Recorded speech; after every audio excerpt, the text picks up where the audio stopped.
Help me hit 7,000 subscribers. Support the video with a like and share your thoughts in the comments.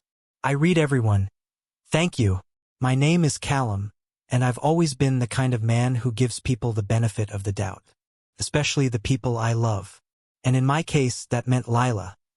A woman with a laugh so soft that even the worst days felt a little lighter when she smiled.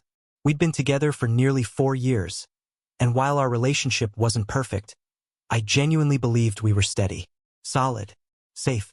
That night started the same as any other Friday.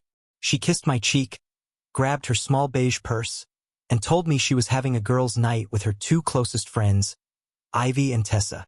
They met every few months, usually ordering cheap cocktails at some rooftop bar before ending the night gossiping about terrible dates they'd escaped in their 20s. It was harmless, at least that's what I thought. She texted me as she got into the Uber. "Don't worry, it's a girls' night. I'll be home late, Redheart." Nothing about that message struck me as strange. Lila had always been affectionate in small ways. Tiny emojis, little heart stickers, the occasional "miss you already." It was her love language, and I'd gotten used to it. I sent her a simple, "Have fun. Be safe." I ordered takeout, watched half of a documentary I forgot the name of, and eventually stretched out on the couch with a blanket, waiting for her usual heading home text that never came. Instead, around 11:52 p.m., my phone lit up with something else entirely. A friend of mine named Rowan, who happened to be staying at the Marigold Suites Hotel, sent me a picture. He had texted earlier in the evening saying he'd be traveling for work, but I didn't expect to hear from him again. The picture he sent was of a hallway. Clean, warm white lights, patterned carpet, and the silver plate on a door clearly reading 331. Beneath it was his message. "Bro, I think I just saw Lila here. Saw her walking into this room with some guy.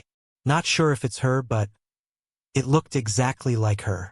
I stared at my screen for a full minute, trying to make sense of the words.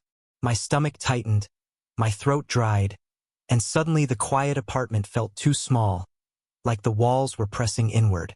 I typed back, "Are you sure?" His reply came in seconds. "Pretty sure. Same hair. Same jacket. The blue one she always wears." I didn't want to assume, but it didn't look like a girl's night. My pulse thudded painfully in my chest. I stood up, paced, sat down, stood again. I didn't want to react without thinking. I didn't want to turn into some jealous boyfriend who jumped to conclusions. But something was off. Something had been off for weeks. The sudden late nights, the extra makeup, the way she guarded her phone. Not suspiciously, but carefully, like she didn't want her notifications to be seen. I told myself it was nothing. I told myself she loved me, and that trust meant believing her. But trust shouldn't feel like swallowing glass. My hands shook as I texted her. "Hey, everything okay?" I waited, watched the 3 dots appear, disappear, reappear. Then finally her message came. "Yeah, all good. Don't worry. It's literally just us girls relaxing." I read it twice. Then I typed the sentence that tasted like metal on my tongue. "Then why is he in room 331 waiting?" The typing dots vanished instantly. Silence. A silence so solid it felt like a stone dropped into a frozen lake. For the first time that night, I felt something inside me shift. Not anger, not fear, just clarity. The kind of clarity that comes when the last piece of a puzzle finally clicks into place.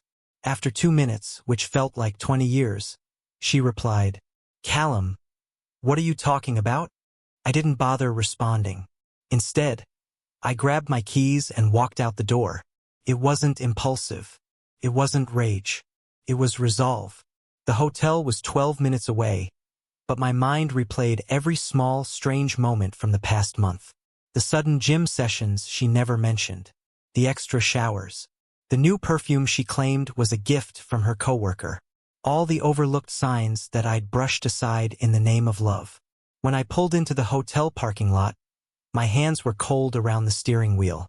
The kind of cold that doesn't come from weather, it comes from realization. I stepped inside, walked down the carpeted hallway, and stopped in front of room 331. My heart pounded, but my breath was steady. I didn't knock right away. I just listened. There were voices, a man, and Lila. My name murmured, her voice laughing softly. Softly in a way she hadn't laughed with me in weeks. I lifted my hand and knocked once. The door swung open slightly. A sliver of light fell on a tall man, clearly startled.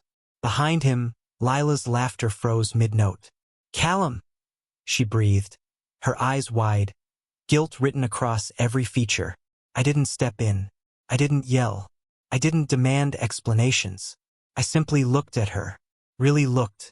And in that moment, all the small lies, the little distances, the unexplained absences, they all lined up in a single sharp clarity. I said nothing. The silence stretched between us like a taut rope. The man cleared his throat, trying to look casual, but his posture betrayed him. He wasn't supposed to be here. Finally, Lila spoke. Her voice shook, though she tried to mask it with a laugh that sounded hollow. Callum. It's not what it looks like." I tilted my head slightly, letting the words hang in the air. "Then why am I standing outside room 331 at 11:50 p.m.? And you're laughing with him?" She didn't answer. I felt a strange calm wash over me. Not the fire of anger, not the stinging of betrayal, but a cold, measured clarity.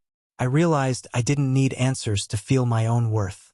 I didn't need excuses to reclaim the respect I had always given. I took a step back. "Lila, I trusted you. I gave you everything, my time, my attention, my love. And this is how it ends." Her eyes welled up, but her lips stayed stubbornly silent. The man muttered something. I ignored him. There was nothing he could say that would fix this. I made a decision in that moment. One I had been building toward, piece by piece, over the last month of strange phone calls, delayed texts, and invisible walls she had built between us. I left. I didn't shout. I didn't slam doors. I simply turned on my heel and walked down the hall. Every step felt heavier than the last, but each one also carried a strange relief.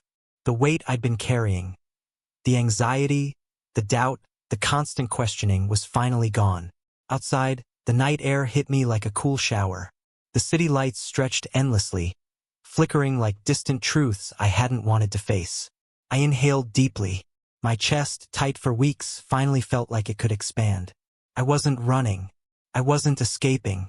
I was stepping into clarity. By the time I got back to my apartment, it was nearly 1 a.m. I didn't check my phone. I didn't call her. I didn't leave a message. I sat on the couch, letting the silence fill every corner. It wasn't lonely. It wasn't empty. It was honest.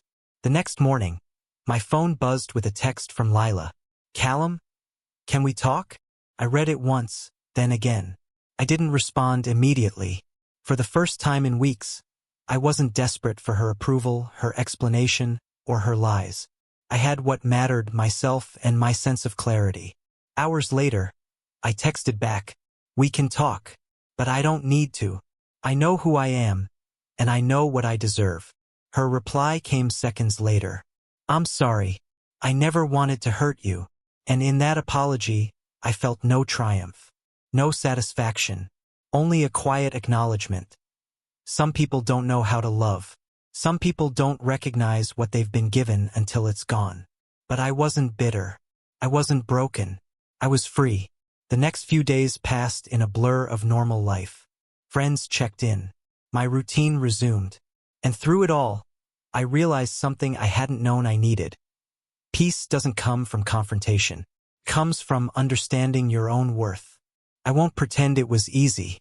Some nights, when I turned off the lights, I could still see her smile in my mind, still hear her laughter echoing through the hallways of my memory. But even then, I reminded myself, love is not possession. Respect is not conditional.